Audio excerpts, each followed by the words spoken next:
Break के बाद एक बार फिर से हम आपको लाहौर रंग की खुसूसी इफ्तार ट्रांसमिशन रमज़ान के रंग में खुश आमदीद कहेंगे। और व्यूअर्स, हमारी इस ट्रांसमिशन के लिए खुसूसी तौर पर ताउन किया है किंगडम वैली ने। और किंगडम वैली जो है इस्लामाबाद में पहाड़ों के झुरमुट में वाक़ है। बहुत ही खूबसूरत ये सोसाइटी है और इनके जो प्रोजेक्ट उसका नाम है ना वैली, तो वो एक खूबसूरत वादी है। और इसमें डिफरेंट ये है, डिफरेंट जो हम पहले भी अपने प्रोग्राम में बात करते आए हैं कि इंस्टॉलमेंट पर भी डिस्काउंट दिया जा रहा है। हाँ। और किंगडम वैली एक एनओसी अप्रूव्ड प्रोजेक्ट है जहां पर बड़ा बेहतरीन डेवलपमेंट का काम जारी है और विलास भी लॉन्च कर चुके हैं। और खसूसी तौर पर ओवरसीज़ के लिए ब्लॉक लॉन्च किया है और ओवरसीज़ के लिए डिस्काउंट्स भी ऑफर किए जा रहे हैं। सो ऐसा प्रोजेक्ट जो पाकिस्तान से बाहर भी रियल एस्टेट सेक्टर को या उसका एक इमेज बिल्डिंग पर काम कर रहा है। अच्छा रिजवान, एक बहुत इंपॉर्टेंट चीज़ है कि जब आप किसी भी प्रोजेक्ट को देखते हो और अक्सर लोगों का ये सवाल होता है कि ये ना हमारी सारी ज़िंदगी की जमा पूंजी और हम इनको ज़ाया कर बैठे इन पैसों को, और लोगों के साथ बहुत बड़े बड़े धोखे हो भी जाते हैं। तो जब भी किसी हाउसिंग सोसाइटी का जिक्र आता है तो ये कहा जाता है कि देखना चाहिए उन्होंने पीछे मतलब क्या क्या डिलीवर किया हुआ है। तो यस, ये बड़ी इंपॉर्टेंट एक चीज़ है कि किंगडम वैली ने बड़े अच्छे तरीके से डिलीवर किया हुआ है। एग्जैक्टली डिलीवर कर रहे हैं। और इसके साथ साथ लाहौर में भी डाउनटाउन में वो आ चुके हैं। और डाउनटाउन में उनके जो सीबीडी लाहौर में बना है, यहाँ पर भी उनके टावर्स बनने जा रहे हैं। और किंगडम वैली में भी फार्म हाउसेस बन रहे हैं। यानी आपने पहले देखना है ऑन ग्राउंड रियलिटी क्या है। मैं हमेशा कहता हूँ ऑन ग्राउंड रियलिटी देखें फिर इन्वेस्टमेंट करें। तो किंगडम वैली एक बेहतर काम कर रहा है। बिल्कुल ठीक हो गया। का सिलसिला आगे बढ़ाएंगे और ये हमारा है रोज़ा और सेहत सेगमेंट, जिस पे आज हमने एक बड़ी इंपॉर्टेंट चीज़ पर बात करनी है। जब हम रमज़ान की बात करते हैं ना, तो हमारे जो रोज़े इफ्तारी के टाइम जो हमारा दस्तरख्वान होता है, और दस्तरख्वान पर वो जो चीज़ है वो लाजमी होती है और उसके बगैर ऑब्वियसली आप रोज़ा खोल नहीं सकते। So I am talking about the thing जो आपको इंस्टेंट एनर्जी देती है, खजूर। इसकी अफादियत क्या है, इस पर हमने भी बात करनी है। और हमें इस टॉपिक पर गुफ्तगू के लिए फ़िटनेस एक्सपर्ट हाफिज़ खालिद हमें शो में ज्वाइन कर चुके हैं। हाफिज़ खालिद साहब, बहुत शुक्रिया आपके वक्त। हमारे मॉर्निंग शो में भी ये बड़ी इंपॉर्टेंट चीज़ें जो हैं उनके बारे में बड़ी डिटेल डिस्कशन हम आपसे करते रहते हैं। आज हम खजूर पर बात करना चाह रहे हैं। जब पूरा दिन भूखा प्यासा रहने के बाद हम जब रोज़ा खोलते हैं इफ्तारी के टाइम, तो कहते हैं इंस्टेंट एनर्जी, आपको फौरी तौर पर एनर्जी मिलती है। तो खजूर, इसकी अफादियत क्या है, इस पर रोशनी डालें। अच्छा जी, खजूर जो है सबसे पहले तो मैं बताऊं हमारे आका करीम सल्लल्लाहु अलैहि वसल्लम की सबसे फेवरेट पसंदीदा जो खुराक थी वो खजूर। बेशक, बिल्कुल ठीक है। सही बुखारी की हदीस है कि जिस इंसान ने 7 खजूरें दिन में खा ली उस पर ना जहर असर करेगा ना जादू असर करेगा। 7 दिन अगर खजूर खा ली, ना जहर असर करेगा ना उस पर जादू असर करेगा। तरीक़े इस्लाम में फ़र्स्ट टाइम हज़रत साद बिन अबी वकास को हार्ट अटैक हुआ था। आका करीम सल्लल्लाहु अलैहि वसल्लम जब उनकी इयादत के लिए गए तो उनके सीने के ऊपर उंगली रख के सरकार ने फरमाया कि तुम दिल के मरीज़ हो, फ़लाँ तबीब के पास जाओ और अजवा खजूर खाया करो। सरकार ने उनको ये तलकीन की। तिब्बे नबी में आता है कि जिस घर में खजूर है उस घर का कोई शख्स भूखा नहीं मर सकता। वाह वाह, सुभान अल्लाह। ये खजूर की इफादियत मैं आपको बता रहा हूँ।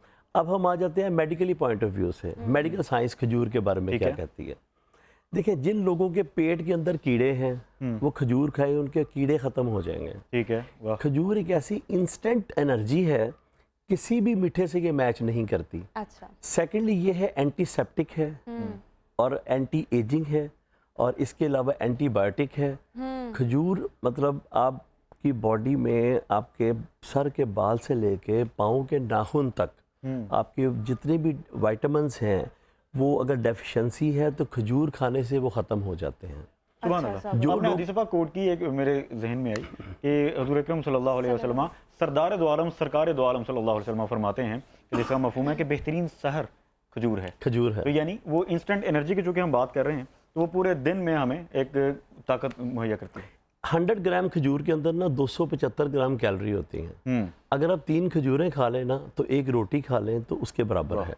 तो 3 खजूरें और 1 दूध का गिलास जो है ये काफ़ी है किसी भी इंसान की मशीनरी को चलाने के लिए। अच्छा। ठीक है, यानी सहर अगर हम ये खा लें ऑब्वियसली हमारी तो तसल्ली नहीं होगी, हमें लगता है कि हमने मजीद अभी खाना तो खाना है, ये तो खजूर है हमारी ये तो हमारा अपना मसला है। अच्छा, ये तसल्ली जो है ना हमारा मेंटल सेटिस्फेक्शन और ये हमारी अपनी जंग है। हाँ, मतलब अगर मैं 3 खजूरें खाकर और साथ दूध का ग्लास पीकर रोजा रखूंगी तो उसके मुझे बाद तो भी अगर आपको भूख लगती है तो फिर ये आपको मसला है। आप तो मेरे कहने पे ये करके देखें, इंशाल्लाह आप अफ्तारी के टाइम तो मेरा रोजा आप खराब कराएंगे। वो कह रहे मेरे कहने पे करके देखो। नहीं, आप अफ्तारी के टाइम तक तारी के बाद रहेंगी कहने इंशाल्लाह। लगे रहे। अच्छा चले ठीक है। अभी नहीं करना। अच्छा एक और चीज़ मैं यहाँ पर जोक्स अपार्ट आपसे एक और चीज़ ये पूछना चाह रही हूँ कि जब हम खजूर की बात करते हैं, हमने इसके बहुत से फ़ायदे बताए हैं, जो हमने पेट के कीड़ों वाली बात की, ये मैंने पहली दफ़ा सुनी है। तो इसका मतलब है कि जो बच्चे जिनको अक्सर बच्चों में ये ज़्यादा प्रॉब्लम होती है, तो अगर वो मुसलसल क्या किस अंदाज में वो खजूर खाएं और कितने दिन तक खाएं कि फिर अल्टीमेटली उनके पेट के कीड़े मर बड़ा जाएं? खूबसूरत क्वेश्चन है आपका। छोटे बच्चे जो हैं उनके लिए ये 2 खजूरें एम्प्टी स्टमक निहार मुंह उनको खिलाएं, और ठीक बड़े है। जो हैं वो 4 खाएं। तो आप साथ कोई चीज़ पानी पीने की ज़रूरत नहीं है, जस्ट पानी लें, खजूर लें। आपके पेट के बच्चों के अक्सर देखा होगा कि बच्चों में ये अमराज हैं, कॉमन बातें हैं कि बच्चे बहुत ज़्यादा खाते हैं, उनको लगता नहीं है, उनका फूड डाइजेस्ट भी होता है, लेकिन बच्चों के चेहरे पे रौनक नहीं है। यानी जो लोग एनीमिक हैं, जिनमें ब्लड की कमी है, खजूर उनके लिए भी बहुत अच्छी है। अक्सर बच्चे कंप्लेन करते हैं, उनकी कमर थक जाती है, टांगों में पेन होती है, रात को उनकी माई उनको दबा रही होती है। जी जी जी। तो मैं कहता हूँ उनको मसाज करने से बेहतर है डेली 3-3 खजूरें खिलाना शुरू करें, जान छूट जाएगी हम भी मसाज खाना से। शुरू करते हैं आज से। बिल्कुल आपके लिए भी है। और ख़वातीन के लिए ये बड़ी खूबसूरत बात मैं आपको बता दूं, जो हामला औरतें हैं जिनकी डिलीवरी करीब होती है, वो लास्ट 4 वीक में अगर डेली 7 खजूरें खाना शुरू कर दें तो उनको लेबर पेन जो है वो नेचुरली स्टार्ट हो जाएगी, उनको आर्टिफिशियल पेन की ज़रूरत नहीं पड़ेगी। अच्छा और डिलीवरी में अगर 4 आवर लगने हैं तो 2 आवर लगेंगे, यानी डिलीवरी का टाइम भी कम हो जाएगा। सेकेंडली, आप प्रेगनेंसी में ख़वातीन को अमूमन प्रॉब्लम ये है कि उनके चेहरों के ऊपर झुर्रियाँ छाइयाँ पड़ जाती हैं, ब्लड की कमी से, विटामिन डी की डेफिशिएंसी से, विटामिन ई की डेफिशिएंसी से। ठीक है। तो जस्ट एक खजूर इतना खूबसूरत फल है, उससे सारी डेफिशिएंसीज आपकी खत्म। सुभान अल्लाह। अच्छा, इसमें आप सब ये भी ऐड कीजिएगा, फिटनेस के हवाले से भी कुछ हम बात करते हैं, फिटनेस के हवाले से भी बताएं। आजकल जिम कर रहे हैं ना, इसलिए सवाल कर रहे हैं। जाना पड़ता है, तो ज़रा उस हवाले से भी बताएं कि ये जो जिम के दौरान क्या हमें खुराक में किस तरह से एडिशन करना है, कितनी खजूरें खानी हैं और उसका क्या फ़ायदा होगा। अच्छा, मैं समझता हूँ कि इससे और अच्छा खजूर कोई का जो होता है शेक होता है, इसके हवाले से भी बताइए। उससे अच्छा कोई प्री वर्कआउट नहीं है। सिर्फ 3 खजूरें खाएं और 1 गिलास पानी का पिए और 15 मिनट बाद ट्रेनिंग शुरू कर दें। जिन लोगों के मसल वीक हैं, जिनके टिश्यू वीक हैं, मसल रिस्पॉन्स नहीं करता, वो 3 खजूरें खा के आज से ही स्टार्ट कर दें ट्रेनिंग। आप देखिए उनकी स्ट्रेंथ कितनी अच्छी हो जाती है, उनके मसल कितने अच्छे 3 खजूरें और पानी पीना है साहब। पानी पीना सिंपली। और अगर आपने खजूर के साथ दूध लेना है तो वो ब्रेकफास्ट में मॉर्निंग में आप ले सकते हैं। बिल्कुल ठीक हो गया। अच्छा, ये क्या है कि आपने सुबह के टाइम दूध लेना है? हमारे यहाँ पर तो एक कॉन्सेप्ट ये है कि जब आपने सोना है और उससे पहले अगर आप ल्यूकवार्म वाटर, जिसे हम कोसा दूध भी कहते हैं, नीम गर्म दूध, वो लें तो उसका बच्चों को अक्सर माएँ ये रात को सोने से पहले ये दूध अच्छा, वो माएँ सिर्फ अपनी सेटिस्फेक्शन के लिए इसलिए देती हैं कि बच्चे सोते नहीं हैं। बिल्कुल, बच्चों को आदत है फीडर मुंह में लेना, तो बच्चों ने साथ मोबाइल पकड़ा देना। अब माएँ सोचती हैं कि ठंडा देंगे तो गला खराब होगा, जबकि दूध जो है एनीमिया, यानी दूध जिन लोगों में ब्लड की कमी होती है, इवन डॉक्टर भी ये कहते हैं कि बच्चों को सिर्फ 1 कप दूध का दें, इससे ज़्यादा उनको दूध मत पिलाएं। उनको रोटी खिलाएं, कीमा खिलाएं, उनको चावल खिलाएं, उनको अजनास खिलाएं। लेकिन हम दूध ज़रा थोड़ा ईजी है ना, गर्म करना, 1 कप फ्रिज से निकाला, थोड़ा वार्म किया, बच्चे को दे दिया, 2 घंटे गुजर गए। माँ भी जरा सोशल मीडिया पे एक्टिव रहती हैं। जी जी, बच्चों को भी एक्टिव कर देती हैं। और चीज मैं थोड़ा सा पूछना चाह रही हूँ, अभी आप कह रहे थे कि 100 ग्राम की एक खजूर में कितनी कैलोरीज थी? टोटल 100 ग्राम में 275 कैलोरी होती हैं। 3 खजूर आप खा लें तो ये आपका एक भरपूर मील है, साथ एक दूध का गिलास। मुझे ये बताएं कि वेट तो फिर हमारा गेन होगा ना? आपका वेट गेन नहीं होगा। देखें, हजरत अम्मा आयशा सिद्दीक़ा रज़ी अल्लाह तआला अन्हा, उनका वेट कम था तो सरकार नबी पाक सल्लल्लाहु अलैहि वसल्लम ने उनको खजूरें खाने के लिए फरमाया था कि आप खजूर खाया करें, ताकि उनकी एज, एक तो एज उनकी बहुत कम थी, वो लेस वेट थी, लेकिन वो खजूरों की क्वांटिटी पे डिपेंड करता है। देखिए, excess of everything is bad. आप 3 खाएंगी तो वेट नहीं बढ़ेगा, 3 खाने से आपकी बॉडी की डेफिशिएंसी, लेकिन उससे थोड़ा सा खाना भी तो खाना। हाँ, देखिए, अगर आप कह दें खाना खाना वो हमारी अपनी मर्जी है कि हम फिर जो भी मैं तो मगर वो काफी है, वो काफी है, क्रीम डाल के खाते हैं, इतना मजा। अच्छा रोमा, मैं आपके लिए एक बड़ी खूबसूरत बात आपको बता दूं कि खजूर जो है एंटी एजिंग भी है। अच्छा, ठीक। यानी अगर आप अभी तो मैं हुई कोई 12-13 साल की, तो अभी तो बड़ा वक्त है, क्या बात कर रहे हैं माशाल्लाह। बिल्कुल, अभी तो आप लगती भी 20 की है माशाल्लाह। तो आने वाले वक्त में आप देखें, जो लोग खजूर खाते हैं ना, वो जल्दी बूढ़े नहीं होंगे। जी हाँ। उनका स्किन ग्लो करेगी, चेहरा, आपके जो क्रो फीट्स हैं, ये जो चीजें हैं ना, ये जो झुर्रियां हैं, ये चेहरे पे हम लोगों को देखते हैं अक्सर बुढ़ापे से पहले बुढ़ापा। जी जी जी जी। अच्छा, मैं नहीं कहता कि वो बहुत ज़्यादा हाई मल्टीविटामिन्स खाएं, हाई एक्सपेंसिव फूड सप्लीमेंट्स खाएं, वो कुछ ना खाएं, सिर्फ 3 खजूरें दिन में खानी शुरू कर दें। जबरदस्त जबरदस्त, कमाल हो गया। थैंक यू सो मच, इतनी जबरदस्त गुफ्तगू की। Thank you so much. खजूरें ज्यादा कर देंगे हम अपने और ये कंप्लीट मील उन्होंने बताई है, उसके अलावा नहीं कुछ खाना। तो नाज़रीन, की बड़ी जबरदस्त गुफ्तगू का सिलसिला इसी तरह जारी है। हमें ट्रांसमिशन में ज्वाइन किया है ताहिर मसूद साहब ने, जो कि सदर लाहौर रियल एस्टेट फेडरेशन है। ताहिर भाई अस्सलाम वालेकुम। कैसे मिजाज है? खैरियत से हैं? बिल्कुल ठीक। ताहिर भाई, रियल एस्टेट के मिजाज कैसे हैं?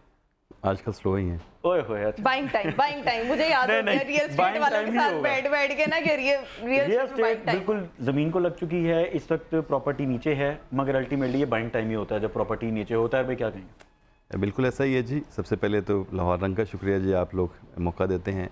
रियल एस्टेट इस टाइम मुल्की हालात के साथ अटैच है। आप ये देखें कि कोई भी चीज़, कोई भी बिज़नेस है, ये नहीं सिर्फ रियल एस्टेट, कोई भी बिज़नेस है वो इस टाइम आपके मुल्की हालात के साथ अटैच है। और मैं उम्मीद करता हूँ कि जिस तरह मुल्की हालात ठीक होंगे, इंशाल्लाह ये रियल एस्टेट भी इंशाल्लाह ये बेहतरी की तरफ जाएगी। और रियल एस्टेट आपकी पूरी इकोनॉमी को चलाती है। आपने कोरोना में भी देखा होगा, जो एक पैकेज आया था उसने पूरी इंडस्ट्री को रिवॉल्व किया था।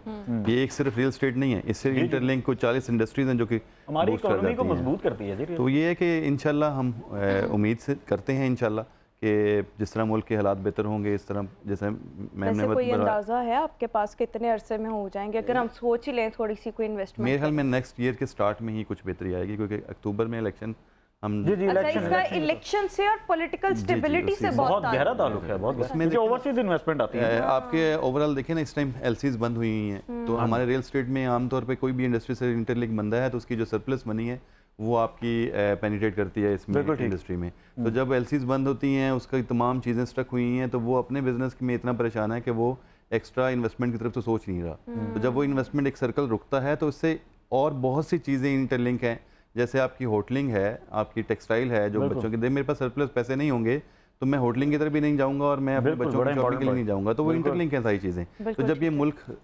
रिवाइव करेगा मेरे ख्याल में, तो एक चीज़ ही है जिसने, और हमने प्रूव किया है पिछले जो कोरोना में आपने देखा है कि पूरे मुल्क का जो सिस्टम था वो सिर्फ एक इंडस्ट्री के ऊपर चल रहा था और उसने पूरे मुल्क को रिवाइव किया। और कितनी इंडस्ट्रीज इसके साथ मुंसलिक हैं। हम कंस्ट्रक्शन की थोड़ी सी मैं चाहता हूँ ताहिर भाई बात करें।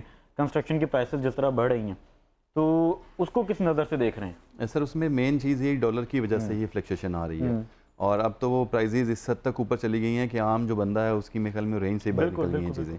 तो ये जो ही हालात बेहतर होंगे, डॉलर की कीमतें नीचे आएंगी ऑब्वियसली इस टाइम, क्योंकि हर बंदा इवन कंस्ट्रक्शन में भी पैसे लगाते हुए वो सोच रहा है, क्योंकि जितनी वो कॉस्ट उसको मिलती है उतना उसको प्रॉफिट नहीं मिल रहा, क्योंकि जब आप लेने वाला है वो कंपेयर करता है 6 मंथ बैक की प्राइसेस को। तो आज उसके मेरे ख्याल में कम से कम एक 5 मरले घर में 50 लाख रुपए की इंक्रीज आ चुका है। भाई ये तो इंक्रीज ही होना है, ऐसे वो कम तो नहीं होना। इसलिए ये भी सोचना चाहिए कि जितने पैसे हैं कंस्ट्रक्शन में लगाने चाहिए। नहीं सर, कंस्ट्रक्शन बिल्कुल लगाने चाहिए, और मैं उम्मीद करता हूँ कि जिस तरह डॉलर स्टेबल होगा, क्योंकि हमारी इकोनॉमी डॉलर के ऊपर ही मुनसर करती है, तो ये जब वो स्टेबल होगा तो प्राइजेस काफ़ी हद तक नीचे आ जाएंगी।